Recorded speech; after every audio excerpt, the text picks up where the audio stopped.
Thanks for tuning in to Passport to the Palm Beaches. I'm Jacqueline Journey, and I'm driving a Palm Beach safari car. Andrew Sneath, inventor extraordinaire, tell us about the vehicle.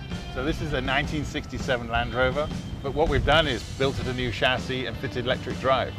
So no more diesel engine, no more smell, no more noise. It's beautiful.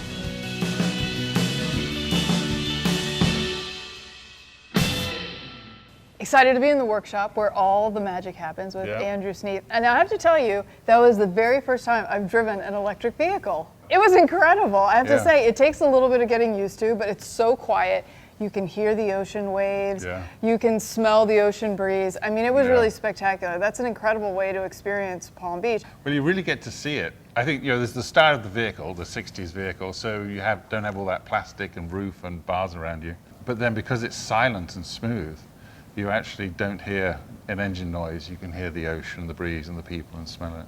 Speaking of the ocean, I see the notorious 16-foot shark. That is really incredible. So tell us a little bit about that, because it has its own brain, its own heart. It's pretty so for amazing. For about 18 years, we were commissioned 18 years ago to build a 6-foot shark called RoboShark, and then take it around the world, swimming it with real sharks to say, do the real sharks know the difference? So it was really trying to study shark behavior. And that was very successful. Sir David Attenborough won lots of awards. So every few years I'll get that phone call, oh, can you build us another shark? So the latest one is Tess, as we call her, because she has Tesla batteries inside her. The premise was nobody's really filmed great whites mating.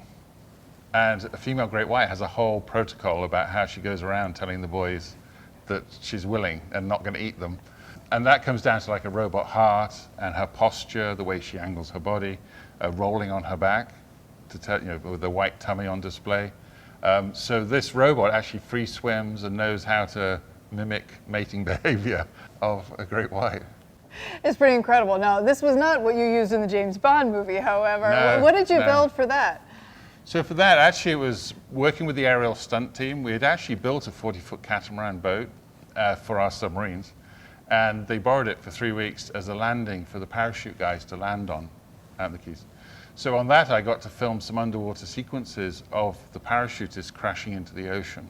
When they land, they do this James Bond splash lands, apparently in Thailand, but he landed in the Keys and surfaced in England in a tank, So we were filming the underwater sequences. That's incredible. Could you have ever imagined that you'd be doing what you're doing now when you first started out? No, it's a willingness to leave the shores and go for it and give it a go. Back in the time, and very luckily, parents are like, why not? The car industry is not really going anywhere. You can have your job back in a few years, and you had to go for it at that point.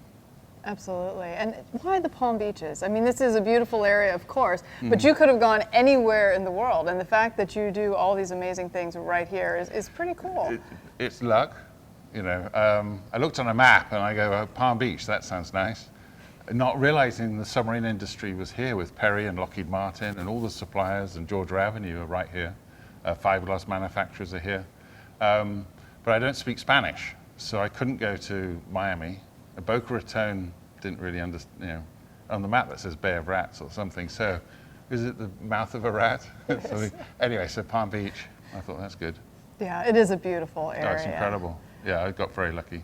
Yeah, absolutely. And one of the most amazing parts, I'm sure, about doing all of this is you get to share it with your son, Ross, because you guys share a common interest in all this. I mean, I can't imagine anyone who wouldn't be interested in this. It's pretty incredible what you do here. Yeah, maybe. You're too modest. I don't know. It's just, come up with ideas and then finding ways to manufacture.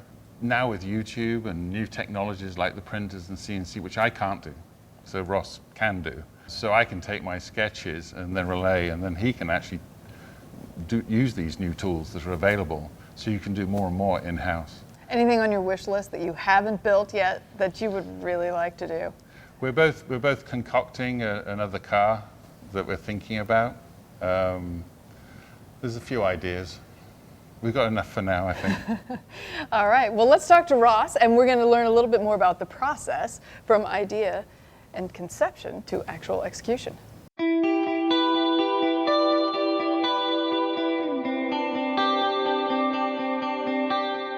All right, we're here with Ross Sneath, Hello. Andrew's son. Nice to meet you. Nice to meet you too. This is pretty exciting stuff. It must be pretty fun working here. It definitely is, but I've been around it my whole life. So at this point, you know, some things where I'll just casually bring up, most people would find really exciting, but I've just been around it my whole life. So, you know, it's just another Wednesday. Well, I'm hoping you're going to tell us kind of what the process is. So once you have a crazy idea or your dad has a crazy idea, Yeah. what are the next steps? Like, how do you actually bring something to life? Well, first, my dad will bring me an idea, or I have an idea. He'll provide a sketch. This is his sketchbook. And then from here, I'll actually bring it to the computer. And for a few years now, I've been practicing CAD and, you know, being able to create the 3D object. Because then at this point, we can bring it into a software. And this is a different project, but we can actually create a machine and then digitally produce it. And then because we have our own CNC machine, from there, we can actually make a physical part. So with adding the accuracy that machines bring, it just brings our products to a whole new level. So for those who are not in the know, what is a CNC machine? It's pretty much a machine that you can put solid objects, like a block of wood in, and it'll cut material away and actually provide the object or said piece that you need to build. Excellent. So you're really building everything right here. Yes, literally in West everything. Palm. That's really amazing. In the future, we're really looking forward to building the ollies because they're so simple and so rugged. We really want to get into that proper step of manufacturing because this one-offs are very hard to build.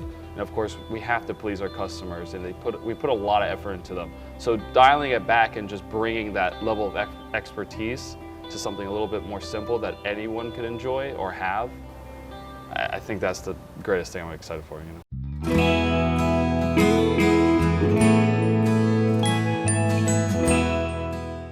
So what's it like working with your dad? It's fantastic. I mean, I've learned a lot. You know, experience is everything, and he has a lot of it. So I've definitely kind of been a sponge in absorbing everything I possibly can, and then learning new skills to take that to the next level. You know, we butt heads because that's natural. You know, parents and children, they naturally do that. So, but overall, it's a great experience.